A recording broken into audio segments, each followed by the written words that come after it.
If you're watching this video, it's probably because you're like me and you like retro gaming. You probably also have VR and want to combine the two so that you can do this.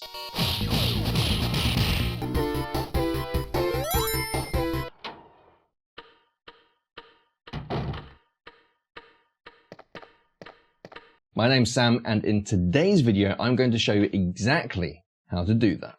So enough chit chat, let's go on with the video. Game on.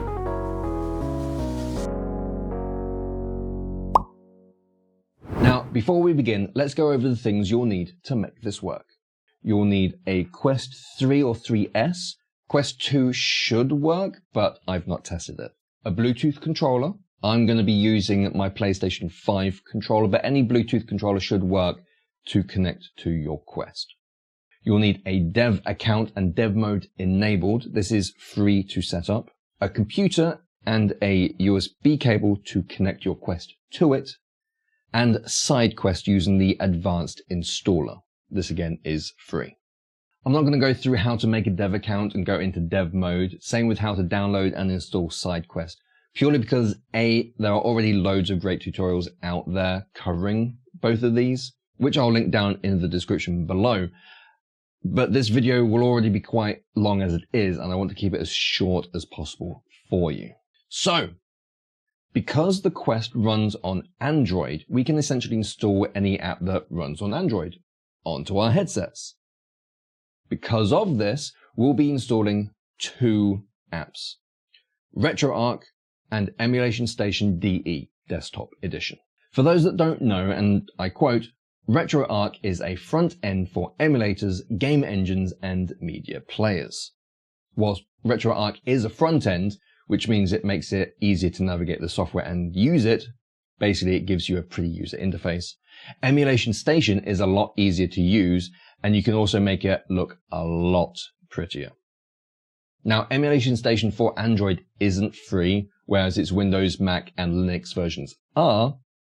It's not expensive though. It costs just £4.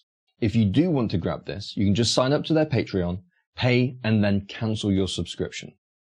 You don't need to keep paying unless you want to help and continue supporting. Even though you've cancelled your subscription, you'll get emails whenever there's a new update, and you'll be able to continue to download and update for free. But if you watch to the end of this video, I'll show you how to set up RetroArch so that you can just use that. So, first things first. I'm going to assume at this point you've downloaded SideQuest, you've made a development account, and you've activated development mode on your Quest. So the next thing you will need to do is as follows. You need to go back onto the computer, and we're going to be downloading RetroArch, the APK file, and Emulation Station, also the APK file. So, over to the computer. Okay, so the first thing we're going to download is RetroArch. So if you come to your search engine of choice, we're going to search for RetroArch. It'll be the first result you come across, but again, website address will be retroarch.com. I'll have links down to all these sites in the description below. We're going to come over to the download tab, and then we're going to scroll all the way down until we see the Android section. And then we're going to download the 64-bit. With that downloaded, we're now going to download Emulation Station Desktop Edition. Again, we're going to search for that exactly. So Emulation Station DE is what you want. Make sure you are searching for the DE version, Desktop Edition.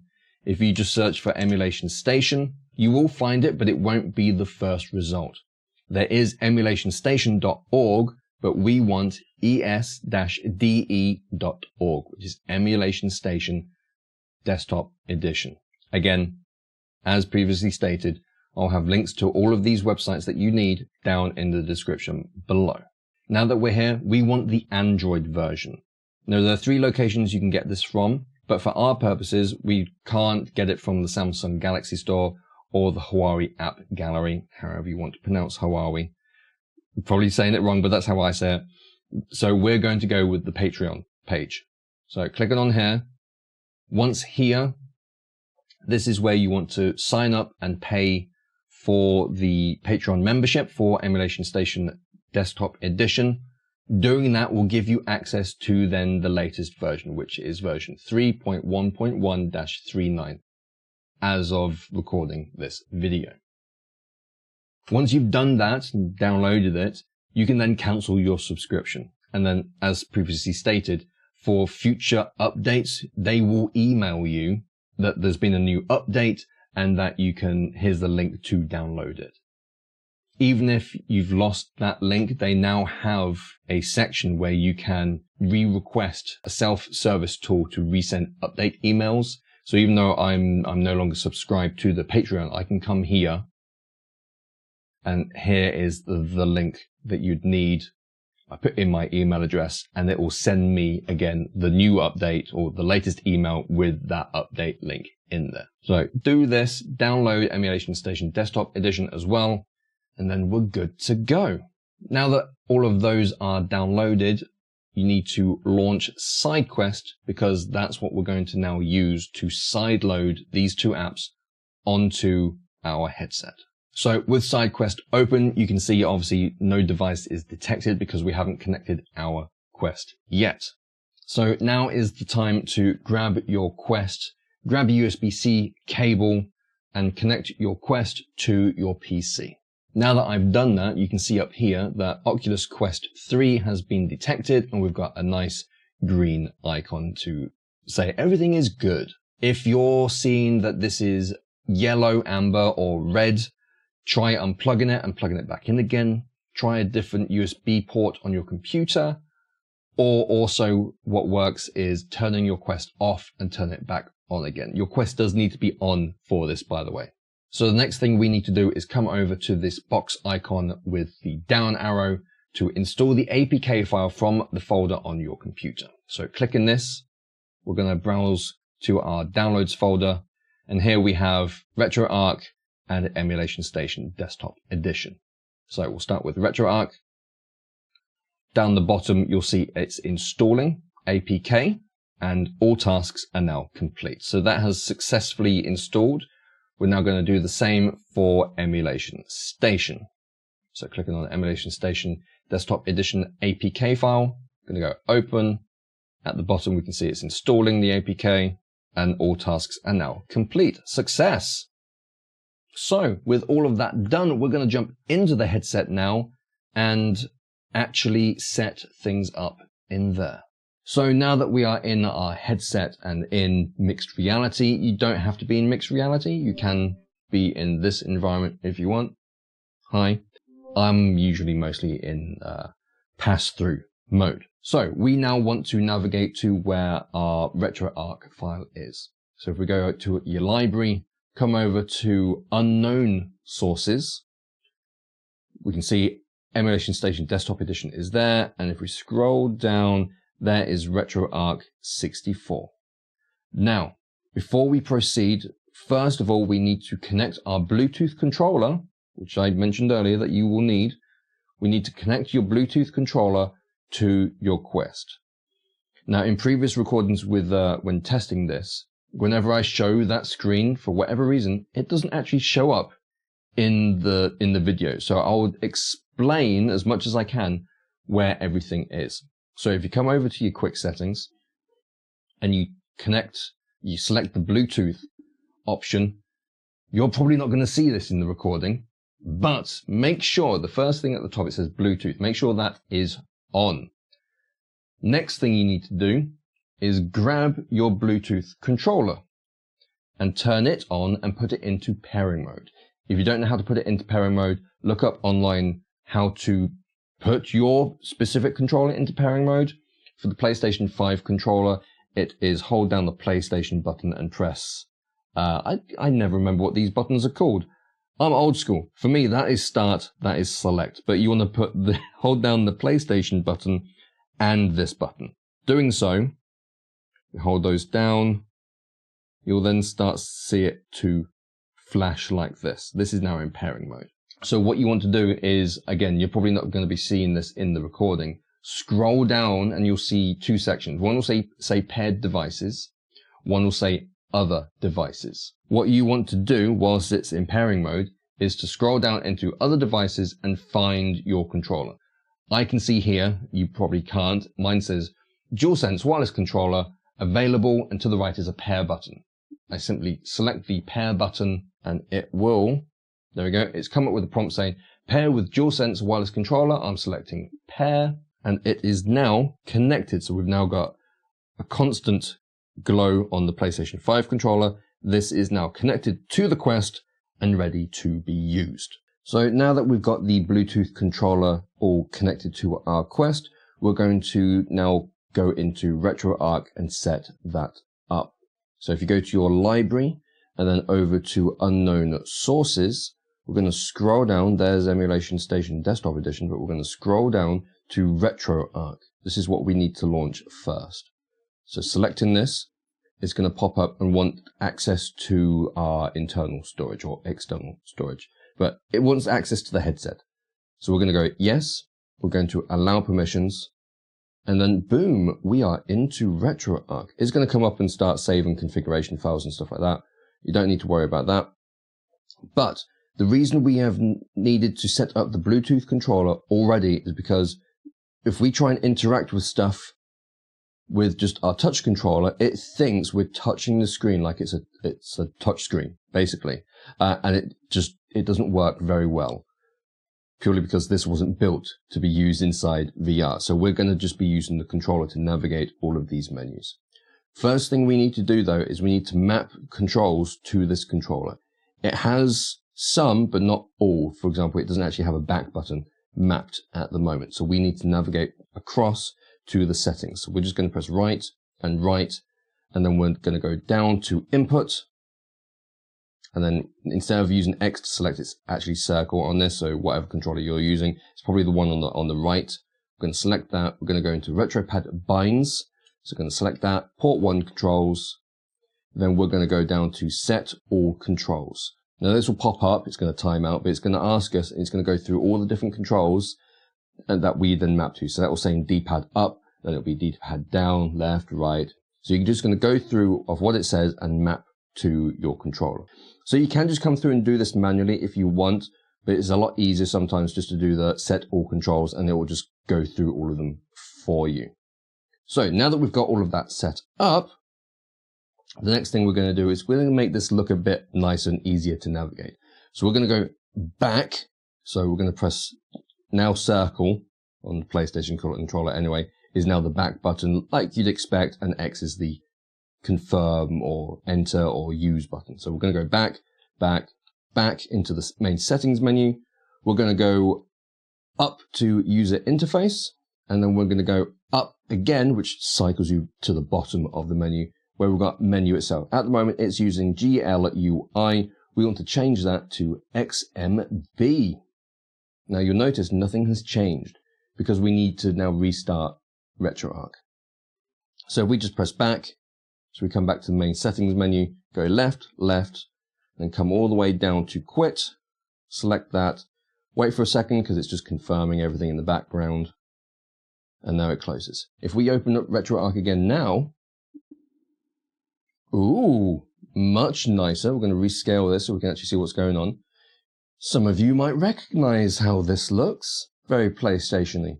So the next thing we now need to do is we need to make sure everything's up to date and then download the cores that we want to use. Now, cores are essentially the emulators that will run the different systems. So if you want to play Sega Mega Drive games, you need to download a core for that. If you want to play Super Nintendo games, you need to download a core for that, so forth and so on. So to start off with, we're going to come down to Online Updater. We're going to select that. Then we're going to go all the way down to the bottom. We're going to go one through one. We're going to go one by one through the update parts at the bottom. We're going to update core file files. That is extracted and done. Update assets. It's downloading. Some of these are larger. And it's best to wait until one is done before you move on to the next, because sometimes it can cause some issues. So that is done. Next one, update controller profiles. That was already done quickly. Update cheats, update databases, update overlays, and update GLSL shaders. Now, I'm not going to go over things like overlays and shaders If you want to know more about that, you can look up online what they actually are and do. But basically, you can have bevels on your screens so that they reflect like the system that you're playing. Shaders to get different sorts of effects. So it looks more like, for example, if you're playing Game Boy, you can actually add that green tint to the screen as well and make it look like a CRT monitor. Things like that. That's what the shaders are for. But we're now going to come to Core Downloader, and we're going to download the cores for the systems that we want to play on.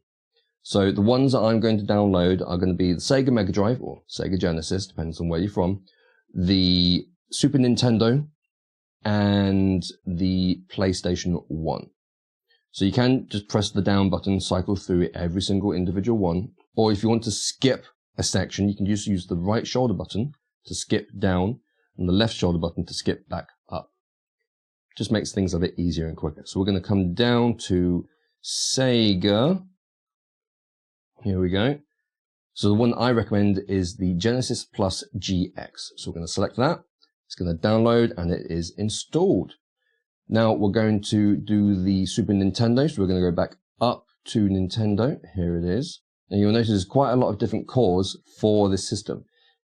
It's down to you which ones you use. You can double check their wiki page online to understand the differences between them. But the one that I recommend is the SNES 9X version. So select that, download that. And now we want the Sony PlayStation core. And the one that I go for is the Beatle PSX core. Everything's done there. Nice. Now I'm going to go over some other things in RetroArch now, so we don't have to keep jumping back between Emulation Station and RetroArch to set things up. I want to get everything in RetroArch set up for you now, and it will make sense later. But what we're going to do now is we're going to set up hotkeys. The hotkeys allow you to access this menu again when you're in a game. You can save your game and load your game, also fast forward if you need to. So we're going to do that now. So we're going to come over to the cog item, which is the settings. We're going to come down to input, and we want to come to the hotkeys section. We want to turn on hotkey enable. And the key that I usually use for my hotkeys is the select button. Basically what this means is I have to hold down this button to then activate different commands. So for example, if I want to quit, I usually set that to triangle. Pressing triangle on its own won't do it. I have to hold down the hotkey and then press triangle. So I'm going to select this and press the select button. I now have my select key bound as the hotkey enabler. I'm now going to come down to, where is it, toggle menu, there it is. And like I said, I'm going to set this to triangle. This means whenever I'm in a game, if I want to bring up the RetroArch menu to save or quit or restart, or there's something I want to tweak and change, I can hold down select now, which is my hotkey enabler, and press triangle to toggle the menu. Now, another good one to have is toggle fast forward. I usually set this to the right trigger button. So I select that and right trigger button. And then load and save state is a good one to have as well. I usually have the load state as the left shoulder button. So left shoulder button, and the save state as the right shoulder button. So if I'm in a game and I want to save, I can just hold down the select button, which is the hotkey enabler, and press the right shoulder button. That will save my game. And then if I need to come back to that save state, I can then hold down select and press the left shoulder button, and it will load me back to that state. You can actually have multiple save state slots that you can cycle through. I don't usually set up a hotkey for this. I'll just come into the menu and cycle through the save state slots. So you can have multiple saves that won't overwrite each other. Those are the core ones that I set up. So now that that is done, I believe we are now good and done in RetroArch. As we go through this tutorial, if there is something that I've forgotten, I will obviously come back in here and show you what needs to be done. So RetroArch is now done. So we're going to come all the way back. We're going to go down to configuration file, and we're going to save our current configuration, just so that everything that we've done is now saved. And now we can come out of this and go quit. And we are now done with RetroArch. Now, open up your library. We're going to go into Emulation Station, Desktop Edition, and set this up. Now to start off with, you'll be greeted with this setup screen. We need to go through and grant it permissions and tell it where to install, what directory to use and things like that. So we're going to go begin setup. It's going to want permissions, which obviously I've been through this a few times, but it's already been granted. But when you click on grant permissions, it's going to come up and say, are you sure you want to grant permissions? You're just going to click the button that says yes, grant permissions. We now need to set the application directory. By default, it's going to recommend the es-de directory, which is fine. So we're going to set this, and it's going to be in the main parent category of the Quest 3, which again is fine. So use this folder and allow. It's now going to want to know where are you going to put your games or your ROMs directory. So we're going to set this, and again, it's going to make a folder called ROMs in our main Quest directory. Again, this is fine. So use this folder and allow. Create system directories. I strongly recommend that you do this. RetroArch will be looking for your games in the ROMs folder, but in specific subcategory folders that have to be named a certain way to be detected.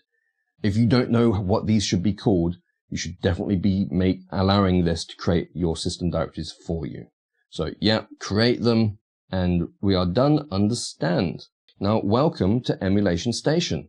Now, already I've remembered something I forgot to do in RetroArch, so I'll cover that in a bit. But as you saw, it came up with some on-screen displays. We're going to disable that in Emulation Station because we don't need those, and we need to disable them in RetroArch as well. But what it's currently saying is that it's not found any games because we haven't put any on our headset yet. So we don't want to create directories because we've already done that. We're just going to cycle over to quit with our controller and quit out. So whilst I remember, let's go into RetroArch and we're going to disable those on-screen displays. So maximize this. We're going to go over to settings, user interface, and down to on-screen overlay. And we're just going to turn on-screen overlay off completely. And then we're done. Don't forget, come back to configuration file and save your current configuration. Just in case anything happens, it's now all saved. So we're going to quit out of that. And now we're going to jump back onto our PC to transfer over our ROMs and BIOS files. Now I'll cover that in a second. So take your headset off and let's go back to the computer. So now we need to transfer over onto our headset our games, our ROMs, and BIOS files. Now BIOS files are basically the firmware that certain systems use to run. Not all systems for emulation need BIOS files, but one of the systems I want to play on is the original PlayStation, and that does require BIOS files.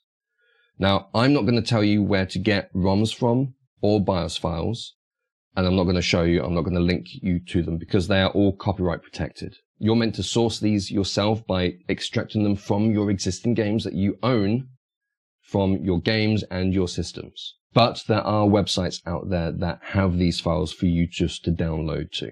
But again, I'm not going to show you or tell you where to get these, but I'm pretty sure that you're a very smart person. And if you were to go onto your search engine of choice and search for the system that you want, say for example, Sega Mega Drive, and you were to look for your Sega Mega Drive ROMs, you might find what you're looking for. Same with, for example, the PlayStation. If you were looking for your PlayStation BIOS files, again, you might find what you're looking for. Now, one of the channels that I follow for my retro gaming information and handheld reviews, I'm massive into retro gaming. I have lots of different retro handhelds myself, is Retro Game Core. Not only does he have video tutorials, he also has a website with written guides. Now, if you come onto his website, again, I'll have a link in the description, retrogamecore.com, he has a section for Android Emulation Starter Guide. Clicking here, a lot of this is transferable for what we are doing, but if you scroll down, he actually has a section for recommended BIOS files and the names of what those BIOS files are. So, for example, for my situation, I'm wanting to play Resident Evil on the original PlayStation. This is the PlayStation BIOS file I should be looking for. Now, because I do a lot of emulation already on my computer, on my handhelds, I already have a collection of games, ROMs, and BIOS files, so I don't need to already search for these, I already have them. So once you've found what you're looking for, this is then what you need to do. Plug your headset into your computer and then accept that a USB has been detected. Here we can see that my Quest 3 has been detected, and I'm going to go into my storage of the headset. Yes, I know, I'm pretty low on space. Here we'll see there's our Emulation Station Desktop Edition folder. We've also got our ROMs folder that it made, and RetroArch is here as well. Now, if you remember, when we were setting up Emulation Station, it asked, am I good to make subcategories? We said yes. These are all those subfolders that it then made. And these are all the different systems that you can potentially play on your headset. So the games that I want to play are on the Sega Mega Drive, which if I find, there we go, we've got Mega Drive folder here. Also, Genesis folder is there. So you can put your games or your ROMs into these folders. I'll be putting mine into the Mega Drive folder because over here in the UK, it was called the Sega Mega Drive. You've also got your NES, you've got your SNES, where's SNES, SSS. SNES for Super Nintendo, you've got Sega CD, you've got loads of different ones. PSX is the PlayStation, so that's what we're going to be doing as well for me. So what we need to do is we need to go into our Mega Drive folder. I'm going to browse to my library of ROMs, come to the Mega Drive, and I'm going to copy over the files of the games, ROMs that I want on my Quest. So we're going to grab Desert Strike, going to grab Golden Axe, bit of Sonic, all the Streets of Rage games, and I think that'll be good for now. So we're going to transfer those over, just copy them over. We're now going to navigate to our Super Nintendo folder, which is called SNES. There it is. We're going to do the same by transferring over the SNES games from your library onto the headset. So I'm going to grab Earthworm Jim 1 and 2, Judge Dredd, and why not grab the original Super Mario Kart. Let's transfer those over. And now last, we're going to transfer over a PlayStation 1 game, which will be in a folder called PSX. So if we navigate on the headset to PSX, we're going to transfer over the PlayStation games that we want to play. So for this video, I'm just going to transfer over Resident Evil Director's Cut and copy that over. Notice that the PlayStation files are much larger than the Super Nintendo and the Sega Mega Drive games. So the newer the system, the larger the files tend to be. So be aware of that. Now, if you remember, I mentioned BIOS files as well, that certain systems require different BIOS files, and the PlayStation is one of those. So where to put those? If I navigate back to the parent folder of the Quest 3, in RetroArch, this is where you'll need to put your BIOS files. So in RetroArch, if you go to System, this is where it will be looking by default for your BIOS files. Now again, I'm not going to tell you where to find these, but again, I'm pretty sure you're a very intelligent person and you'll be able to source these yourself. So I'm going to copy over my BIOS files into here, and we are now good to go. So now that we've transferred our games, our ROMs, and our BIOS files, let's jump back into the headset and finish setting everything up. Now we're back in our headset, we're going to relaunch Emulation Station Desktop Edition. If you don't see it down in your bar, just open your library, come to Unknown Sources, and there you'll find ESDE. So we're going to select that, and Emulation Station will now launch. Notice it's now automatically found and populated with the different systems that we've put on. So we put on the Super Nintendo, the Sega Mega Drive, and the PlayStation. First things first, we're going to disable those on-screen controls because we don't need those because we're using a controller. So pressing Start on your controller opens the main menu. We're going to come down to Input Device Settings and come down to Enable Touch Overlay. We're going to disable this. It's going to come up with a warning saying, if you do this, you're going to have to rely on using a controller, otherwise you're going to lock yourself out of the app. That's fine, we can't use touch anyway, so yes. Okay, now that those are disabled, we are good to test and make sure that everything is working. So as I previously mentioned, we've now got our three systems are shown. We've got our Super Nintendo, our Sega Mega Drive, and PlayStation 1. So if we go into Super Nintendo, for example, we're now going to see a list of the games, the ROMs that we have put on here. So they are showing. We also have our Sega Mega Drive games showing. And I'm just navigating the menu using the D-pad, the back, and the acknowledge, the accept, the confirm button as well. So pressing that, cycling over, pressing this. So everything is showing. So now let's run something. So let's jump into some Super Mario Kart. Select this, and it's going to launch RetroArch using the core that we have downloaded as well. And Super Mario Kart is now running. Controls are working as well.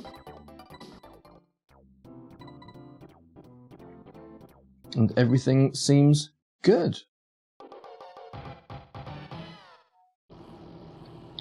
You gotta remember, obviously, analog sticks won't work because analog sticks didn't exist back then. But yeah, everything seems to be working. Right, now using the hotkeys that we set up earlier, if you remember, so I'm going to enable the hotkey, holding down select, and I'm going to press triangle.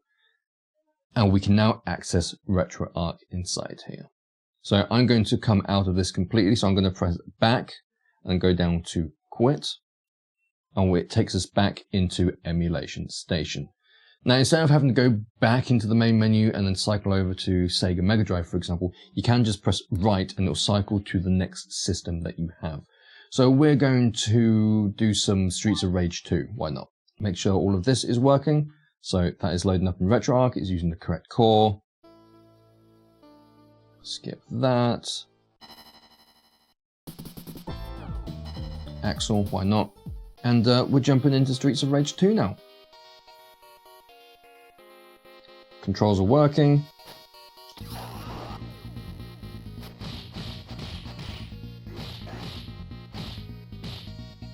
Everything is good. So that is Streets of Rage 2 working with the Sega Mega Drive. So again, hotkey and triangle to bring up the menu.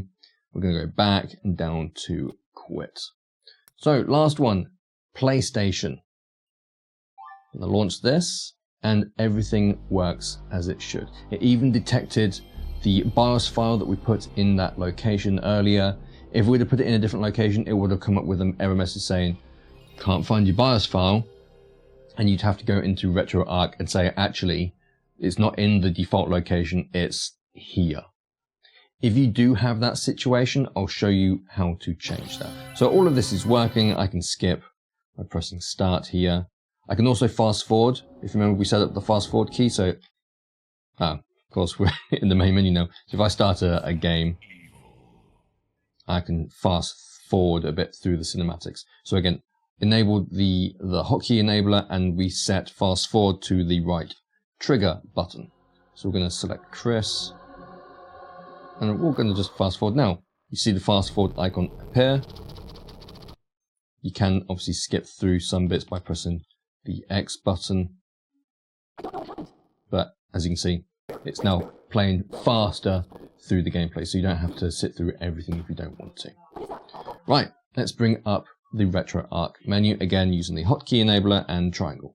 So if you're in a situation where the BIOS isn't being detected, if you come out, so you're at just the main menu, and you go over to the settings, go all the way down to the bottom, you've got a directory section. Going in here, you can see here we've got BIOS, which is the top one. You would select that and then navigate to where your BIOS files are located. So you'd go parent category, and now we're back at the top menu where there's our emulation station. There are our ROM folders as well. So you'd then navigate to where you'd want to go and you'd say use this directory. But we don't need to do that because we put it where it looks for it by default. So we can quit out of this and we are good to go. So essentially you can leave it there if you want. Everything is now set up and everything is working. But I'm going to show you how to make this look even nicer. We're going to do what's called scraping. Now, scraping is essentially the form of getting artwork, screenshots, videos, game manuals, ratings, descriptions of the games downloaded from a database and put onto your system so it presents it in a really nice way. So if we come back to the main menu, I mean, you don't have to go back to the main menu, but if you press start and open up this menu, at the top it says scraper. We're going to go into there. The source that I scrape from usually, or most of the time, is the default one, which is Screen Scraper. Now, Screen Scraper, you do need to have an account for it, but it is free to make an account and use. There is a pro or a paid version, but that just allows you to have basically unlimited scrapes. With the free version, you're limited to so many scrapes per 24 hours. But for a small library like this, you're going to be fine. What we're going to do is we're going to come down to account settings, and you're going to put in your Screen Scraper username and then your Screen Scraper password. And to do that, we're going to head over to Screen Scraper's website, which is screenscraper.fr. So here we are on their website. Again, I'll have links to all of these down in the description. If it's not showing in English to you, just over here on the left-hand side, come over and you can click the Anglais, English, United Kingdom flag, and it will put it into English for you. But essentially, all you need to do is just come over here and click register, and then create a username, password, confirm your password, put in your email address, accept the terms and conditions, and hit send.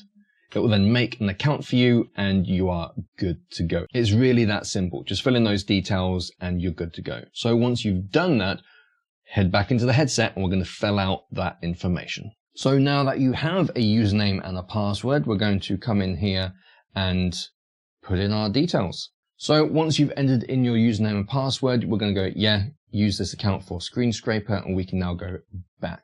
What we now need to do is tell it what content to actually scrape. Now, by default, everything is on, which is fine. Note that it will take longer to scrape all of this, and it will use up more space. So for example, videos will take up a lot more space, and game manuals as well. So I tend to just turn these ones off and leave everything else as it is. We can now go down to back and come out of this. We now need to select which systems we want to scrape for. So if you've got more than 3 systems, I mean, it's very easy to just select those 3, but if you have multiple, you can just come down and go select all, and then we'll go down to start. And as you'll see here, it's now starting to go through and scrape from the internet.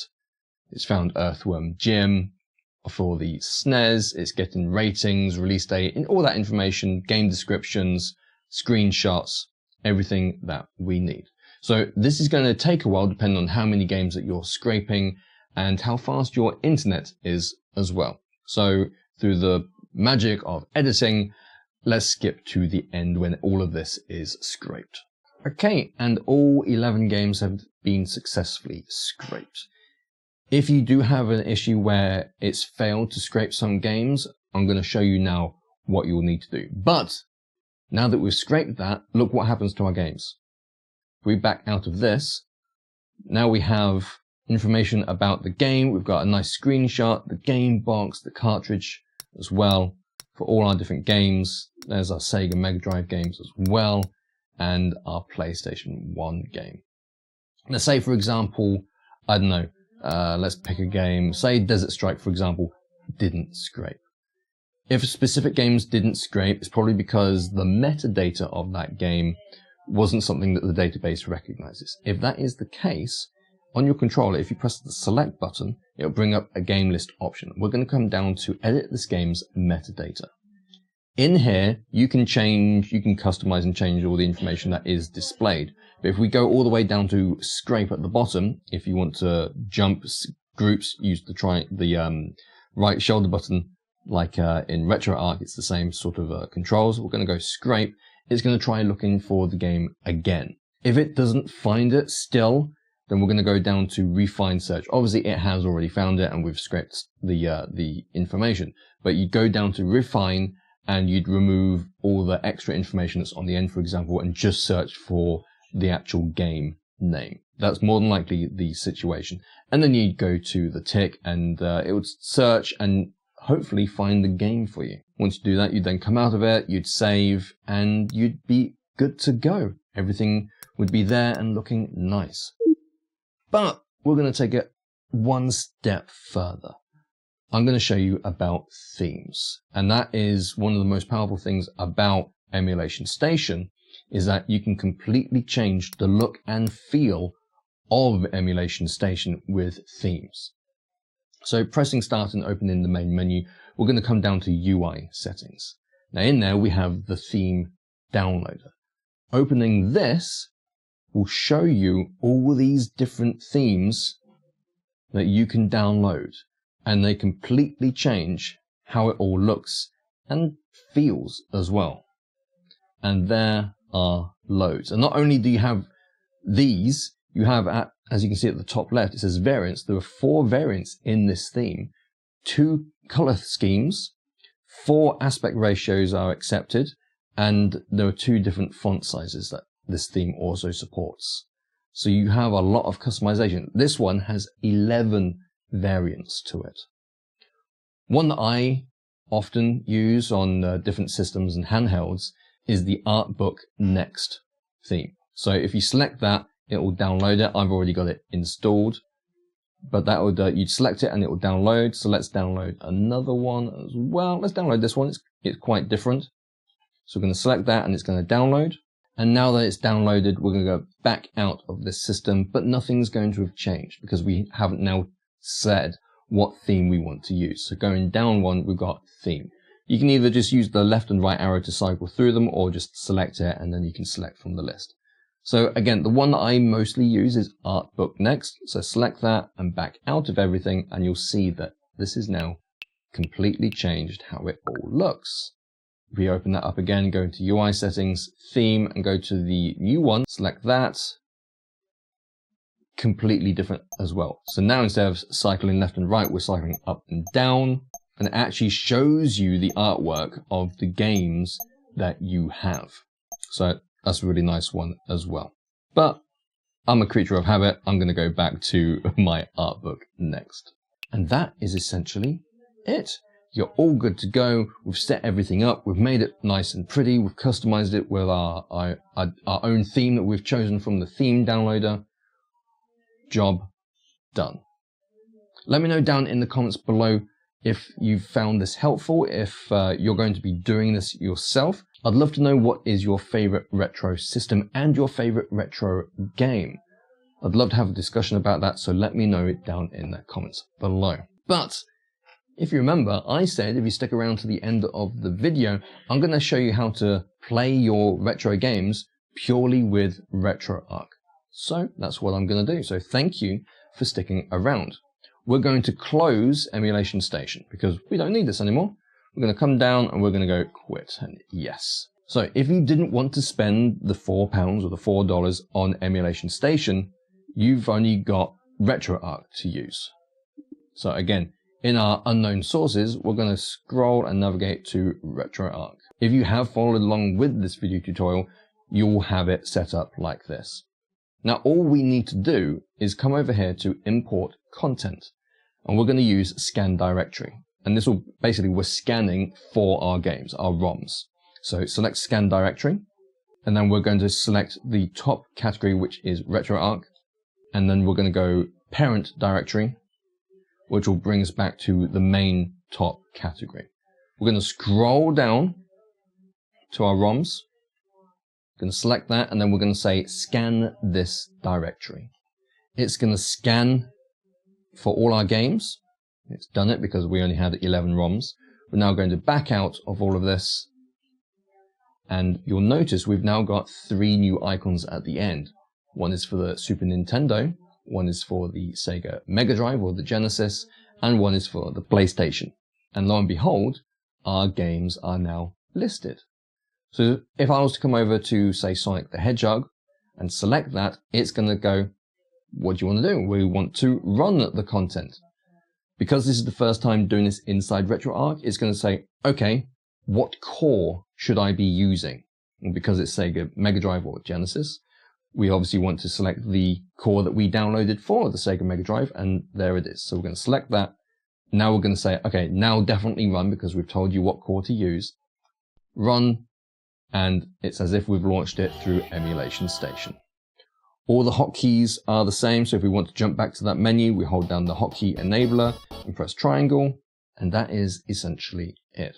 Nice and simple, nice and easy, but with Emulation Station, you have a much nicer front end, much nicer user experience using that, and you can customize it however you want with loads of different themes. So again, if you don't want to spend that money, that small amount of money to help the development of Emulation Station on Android, you don't have to. There is a way to do it purely with RetroArch. And that is it. I hope you've enjoyed this tutorial video. Let me know down in the description if you have. But again, I want to know, what is your favorite retro system and your favorite retro game? I'd love to have a conversation about this stuff down in the comments. If you have enjoyed this video, I'd love it and really appreciate it if you'd hit that thumbs up button. It tells me, YouTube, and other people that this is a video worth watching. It really helps that YouTube algorithm as well. Consider hitting that subscribe button and notification bell so that you don't miss out on future content. And until next time, stay safe, have fun, and game on.